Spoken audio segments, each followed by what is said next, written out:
Proses perencanaan akuisisi data LiDAR meliputi perencanaan jalur terbang, mobilisasi, instrumentasi alat, kalibrasi, flight mission, field verification, post-processing, mesh point generation, deliverable processing. Dalam pengambilan data LiDAR, perencanaan jalur terbang merupakan salah satu hal yang penting diperhatikan. Hal-hal yang perlu diperhatikan adalah tinggi terbang, overlap, arah datang sinar matahari, jalur terbang, dan juga izin terbang. Kedua, mobilisasi. Dalam pekerjaan ini, termasuk mobilisasi pesawat udara, sensor, personil operasi lapangan ke lokasi proyek. Dalam mobilisasi, ada dua hal yang perlu diperhatikan. Mobilisasi tim yang berada di bandara terdekat dan mobilisasi tim yang berangkat ke lapangan memberikan data GCP dan ICP. Ketiga, ada instrumentasi peralatan. Untuk memetakan suatu area, semua alat harus diintegrasikan setiap kali melakukan penerbangan. Instalasi sistem LiDAR di dalam pesawat udara yang dilakukan sebelum dan sesudah survei lapangan. Keempat, kalibrasi. Dalam foto udara ada 3 macam kalibrasi: laboratory kalibrasi, self-calibration, dan field calibration. Kalibrasi sistem harus dilakukan setiap kali sistem LiDAR dilepaskan dan dipasang. Kembali dari sistem pesawat udara, kalibrasi ini berkaitan dengan kerja sensor untuk survei dan hubungan geometris antara sensor, antena, AGPS, dan IMU. Kelima, flight mission. 6. Field verification. Menggunakan GPS atau survei lapangan untuk validasi pengumpulan data lapangan.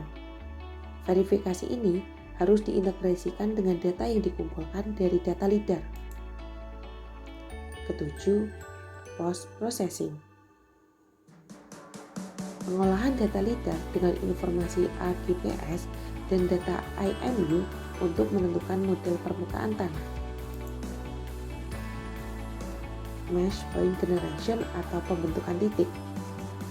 Pembentukan titik-titik dilakukan untuk memperoleh model permukaan tanah. Proses lanjut atau deliverable processing. Dalam tahap ini dilakukan pemeriksaan adanya gap pada akuisisi data lapangan, baik data LiDAR maupun hasil foto udara. Pre-processing pengolahan data LiDAR.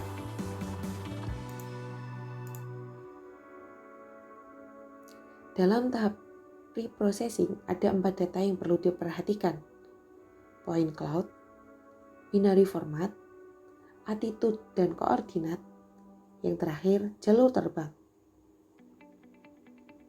Keempat data tersebut akan diplot pada jalur terbang sehingga mendapatkan data LiDAR yang mempunyai format LAS atau ASCII format. Inti dari pre-processing adalah menggabungkan 4 data berikut. Cara menghilangkan gap antar data LiDAR. Membuat jalur terbang sesuai dengan bentuk Area of Interest atau AOI dan topografinya. Jalur terbang didesain agar tidak ada kekosongan atau gap data LiDAR antar jalur terbang.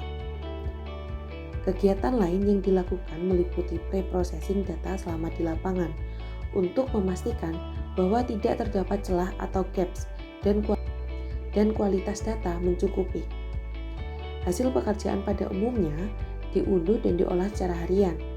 Data GPS dari wahana foto udara dan titik kontrol diolah bersama-sama dengan perangkat lunak post-processing GPS kinematis. Point cloud yang tidak bertampalan secara vertikal atau tidak menempel, sehingga selanjutnya dilakukan strip adjustment hasil gap antar jalur terbang. Proses strip adjustment yaitu menggabungkan titik-titik di tempat yang sama. Strip adjustment akan menggunakan model matematika tertentu untuk menggeser titik-titik tersebut ke lokasi yang sama. Cara kerja stereo plotting. Stereo plotting atau biasa disebut dengan digitasi 3D foto akan mengidentifikasi kesamaan atau kemiripan objek terhadap dua foto stereo dengan cara 3 dimensi untuk mendapatkan data vektor 3 dimensi. Stereo plotting ada dua jenis, yaitu stereo plotting interaktif dan stereo plotting otomatis. Cara kerja stereo plotting interaktif yaitu memastikan kenampakan visual secara 3 dimensi telah sempurna dengan indikator floating mark, foto kiri dan kanan telah berhimpit dan menempel pada permukaan tanah, sehingga digitasi dapat dilakukan. Lalu operator mendigit secara langsung setiap objek yang tampak secara visual 3 dimensi pada epipolar image. Elevasi hasil digitasi tersebut diperoleh dari hasil pengolahan ortofoto dan tambalan dari dua foto udara. Cara kerja stereo plotting otomatis. Melakukan stereo matching menggunakan algoritma cross correlation untuk mendeteksi objek yang sama pada pasangan foto stereo. Algoritma cross correlation adalah mengidentifikasi berdasarkan kesamaan derajat keabuan atau grayscale pada foto. Lalu, algoritma cross section mengidentifikasi objek berdasarkan kesamaan nilai kecerahan piksel pada pasangan foto stereo. Stereo plotting otomatis akan melakukan stereo matching dengan algoritma cross correlation. Stereo plotting interaktif lebih teliti dibandingkan stereo plotting otomatis. Konsep dasar stereo plotting.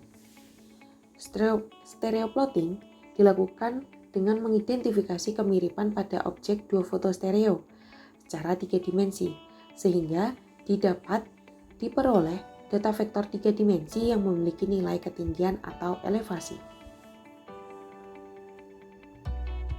Data vektor 3 dimensi yang dihasilkan dapat diinterpolasi untuk menghasilkan model 3 dimensi atau dikenal dengan DEM, Digital Elevation Model.